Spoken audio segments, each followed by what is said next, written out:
अस्सलाम वालेकुम। क्या हाल है आप सबका? अल्लाह ताला आप सबको अपने हिफ्ज़ अमान में रखे। फूडीज़ रेडी में आज एक बहुत ही मज़ेदार रेसिपी पालक कोफ्ते के साथ मैं आपके सामने हाज़िर हूँ। अक्सर शादियों में आप पालक कोफ्ते पुलाव या नान के साथ खाते हैं, जो कि बहुत ही मज़ेदार लगते हैं। पालक कोफ्ते चूँकि हमारी एक ट्रेडिशनल डिश है और आप सीखेंगे कि ये इंतहाई मज़ेदार शादियों वाले पालक कोफ्ते किस तरह से तैयार होते हैं, जो कि बहुत ही नरम और जूसी हैं, जिन्हें मैंने बीफ के कीमे से तैयार किया है।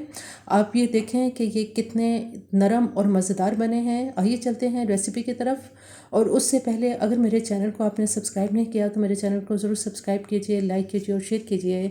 आइए चलते हैं रेसिपी की तरफ। बिस्मिल्लाहिर्रहमानिर्रहीम। पालक कोफ्ते बनाने के लिए यहाँ एक देगची मैंने चूल्हे पर रख दी है। सबसे पहले हम ऐसा करेंगे कि जो पालक है उसको बॉयल कर लेते हैं। यहाँ मेरे पास पालक है, जो मैंने 1 किलो पालक ली है। काटने के बाद इसको बहुत अच्छी तरह से पानी से वॉश कर लिया है। इस पालक को हम इस देगची में डाल देंगे। देगची के अंदर मैंने कुछ भी नहीं डाला, कोई पानी इसमें नहीं डाला। जो पालक है ये अपने ही पानी में बॉयल हो जाएगी। शुरू में हम इसकी आंच हल्की करेंगे ताकि जो पालक है वो अपना पानी छोड़ दे। जब ये अपना पानी छोड़ देगी फिर आप इसकी आंच बेशक तेज़ कर लें। अभी इसकी आंच मैंने हल्की की है ताकि इसमें पानी आ जाए। पालक को चेक कर लेते हैं। आप देखें तकरीबन अभी सिर्फ 5 से 6 मिनट हुए हैं मुझे इसको पालक को इसमें डाले हुए, तो इसने पालक ने अपना पानी छोड़ दिया है। ये इसमें पानी आ चुका है इसके अंदर। इसी पानी के अंदर इसको सिर्फ 5 मिनट और इसको बॉईल कर लेंगे। पालक को चेक कर लेते हैं। बिल्कुल इसके अंदर पानी जो है ये खुश्क होने के करीब है। पानी इसका तकरीबन खुश्क हो चुका है। अब इसका चूल्हा मैं बंद कर दूंगी। इसको मैंने तकरीबन 10 से 12 मिनट तक इसको पकाया है पालक को। अब इसको ठंडा कर लेते हैं। पालक ठंडी हो चुकी है और इसको मैंने ब्लेंडर में डाल दिया है। अब इसको ग्राइंड कर लेते हैं।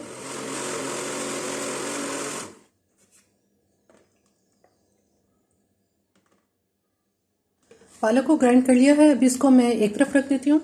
पालक को ग्राइंड करने के बाद अब हम कोफ्ते बनाएंगे, लेकिन कोफ्ते बनाने से पहले एक मसाला हम इसका तैयार करेंगे, जिसमें मैंने एक ये दरमियाने साइज़ की प्याज ली है, जिसको मोटा रफ काट लिया है। इसमें मैंने 4 की अदद हरी मिर्चें ली हैं और 4 टेबलस्पून के बराबर इसमें हरा धनिया है, जबकि इसमें 2 टेबलस्पून पुदीना है। इन सबको ग्राइंड करके पहले इसकी पेस्ट तैयार कर लेते हैं।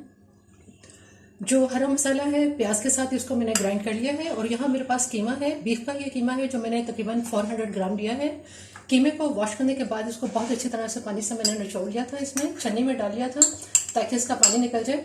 ये तमाम जो हरा मसाला है प्याज के साथ हमने ग्राइंड किया था ये हम कीमे में डाल देंगे। इसके साथ ही यहाँ मेरे पास एक अदद अंडा है, ये अंडा इसमें डाल देंगे। और कुछ मसाले हैं इसमें, जिसमें मैंने यहाँ नमक लिया है जो मैंने तकरीबन ½ टी-स्पून लिया है। इसमें ½ टी-स्पून ही लाल मिर्च पाउडर लेंगे, ¼ टी-स्पून हल्दी और एक अदद स्लाइस है, इसको मैंने पानी से सोख कर लिया है। जबकि यहाँ मेरे पास भुने हुए चने हैं जो हम इसमें 4 से 5 टेबल स्पून तक डालेंगे। और पिसा हुआ गरम मसाला ये ½ टी-स्पून है, ये इसमें डाल देंगे। ये तमाम चीज़ें हम इस कीमे के अंदर शामिल कर देंगे। और यहाँ मेरे पास पिसी हुई खसखस है जो मैंने तकरीबन 2 से 3 टेबलस्पून इसमें हम इस्तेमाल करेंगे। 3 टेबलस्पून तक है ये सारी इसमें डाल देंगे। वैसे तो कीमा बारीक है, लेकिन फिर भी मैं इसको चॉपर में डाल के ग्राइंड कर लूँगी ताकि जो इसमें हमने तमाम अज्जा डाले हैं ये सब अच्छी तरह से इसमें मिक्स हो जाए। कीमे को मैंने चॉपर में डाल के बहुत ही अच्छी तरह से इसको बारीक पीस दिया है। आप देखें कि ये कितना ज़बरदस्त ये नरम हो चुका है। अब हम ऐसा करेंगे कि इसके छोटे छोटे इसके कोफ्ते बना लेंगे। जो साइज़ आप रखना चाहें वो रख सकते हैं। पानी पे हाथ, अगर आप पानी का हाथ लगाना चाहते हैं तो लगा लें, लेकिन ये है कि इस वक्त इसमें ज़रूरत नहीं है क्योंकि इसमें मैंने अंडा भी डाला हुआ है।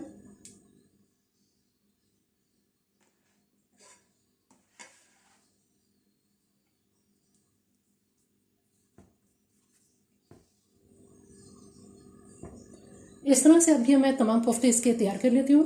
तमाम कोफ्ते तैयार कर लिए हैं। अभी इन कोफ्तों को हम एक तरफ रख देते हैं।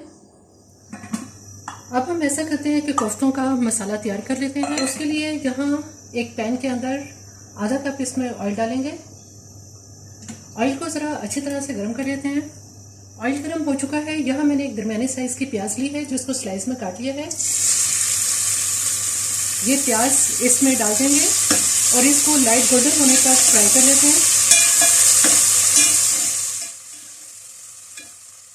प्याज में बहुत खूबसूरत सा लाइट गोल्डन कलर आ गया है। अब हम इसमें लहसुन अदरक की पेस्ट डालेंगे 2 टेबलस्पून। कुछ इसमें मसाले हैं जिसमें मैंने हाफ टी स्पून नमक लिया है और इसमें लाल मिर्च पाउडर है जो 1 टीस्पून तक आप दे सकते हैं। हल्दी इसमें 1/4 टीस्पून और आधा टीस्पून इसमें पिसा हुआ धनिया। इसके साथ ही इसमें 1 कप पानी डाल देंगे।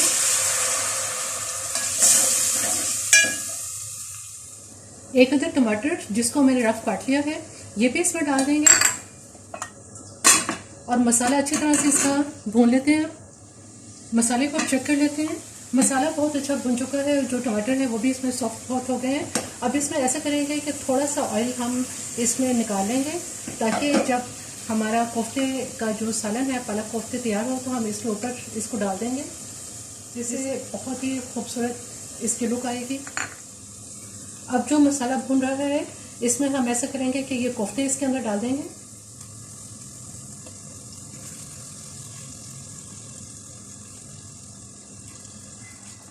और इसमें 1 कप या आधा कप इसमें पानी डालेंगे ताकि जो मसाला है वो जले नहीं। हल्की आंच पे इनको पकाएंगे। अब तकरीबन 10 मिनट के बाद इन कोफ्तों को हम इस तरह से देगची में हिला देंगे। अभी इसके ऊपर चम्मच नहीं लगाएंगे ताकि ऐसा ना हो कि कोफ्ते टूट ना जाएं। दोबारा इनको 10 मिनट के लिए मज़ीद पकाएंगे। कोफ्तों को अब चेक कर लेते हैं। मज़ीद 10 मिनट तक पकाने के बाद अब चूँकि कि बहुत अच्छी तरह से गल चुके हैं, जो पालक हमने ग्राइंड की थी ये सारी पालक इसमें डाल देंगे और बहुत ही हल्की आंच में अब इसको पकाएंगे। किनारों से हम स्पून चलाएंगे, बहुत ज़ोर से इसमें स्पून नहीं, इसको ज़ोर से चलाएंगे क्योंकि इसके अंदर कोफ्ते हैं और ऐसा ना हो कि कोफ्ते टूट जाए। थोड़ी सी जो पालक बॉल में लगी रह गई थी उसमें मैंने पानी डाल दिया है ताकि ये भी इसमें साथ ही इसके अंदर शामिल हो जाए। अब इसको मज़ीद हम 10 मिनट तक और पकाएंगे। कुछ देर तक पकाने के बाद अब यहाँ मेरे पास खुश्क मेथी है जिसको मैंने अच्छी तरह से साफ करने के बाद पानी से धो लिया है। 2 से 3 टेबलस्पून तक ये हम इसमें डाल देंगे और इसको भी इसमें अच्छी तरह से मिक्स कर लेते हैं। इससे बहुत ही ज़बरदस्त खुशबू इसकी आएगी। अगर आप सर्दियों के सीज़न में बना रहे हैं तो उस सूरत में आप जो फ्रेश मेथी होती है वो भी इसमें डाल सकते हैं। जब पालक को आप बॉईल करने लगें तो साथ ही आप मेथी की एक गड्डी जो फ्रेश मेथी है वो आप इसके साथ ही बॉईल कर लें और साथ ही ग्राइंड कर लें। पालक कोफ्ते को अब चेक कर लेते हैं। तकरीबन ये पक के बिल्कुल तैयार हो चुका है। इसमें 1 टेबलस्पून मक्खन डालेंगे। मक्खन के साथ सिर्फ इसको 2 मिनट के लिए मैं इसको दम पे रखूँगी। पालक कोफ्ते अब बिल्कुल तैयार हैं। तकरीबन 15 से 20 मिनट तक पालक को इसमें पकाने के बाद बहुत अच्छी तरह से ये तैयार हो चुका है। अब हम इसको डिश आउट करते हैं। बहुत ही लजीज, बहुत ही मज़ेदार ये हमारे पालक कोफ्ते का सालन तैयार हो गया है। गर्मा गर्म इंतहाई लजीज पालक कोफ्ते बिल्कुल तैयार हैं। आप इनको दावतों में बनाएं या किसी भी खास मौके पर आप इसको बना सकते हैं और इनसे एंजॉय कर सकते हैं। बहुत ही लजीज ये सालन तैयार होता है और गरम नान या गरम चपाती के साथ तो ये बहुत ही अच्छा लगता है। मेरी ये रेसिपी आपको पसंद आए तो मेरे चैनल को जरूर सब्सक्राइब कीजिए, लाइक कीजिए और शेयर कीजिए। सब्सक्राइब के साथ बेल आइकन को जरूर प्रेस करें, ऑल के ऑप्शन पर क्लिक करें ताकि हर आने वाली वीडियो का नोटिफिकेशन इसी तरह से आपको मिलता रहे।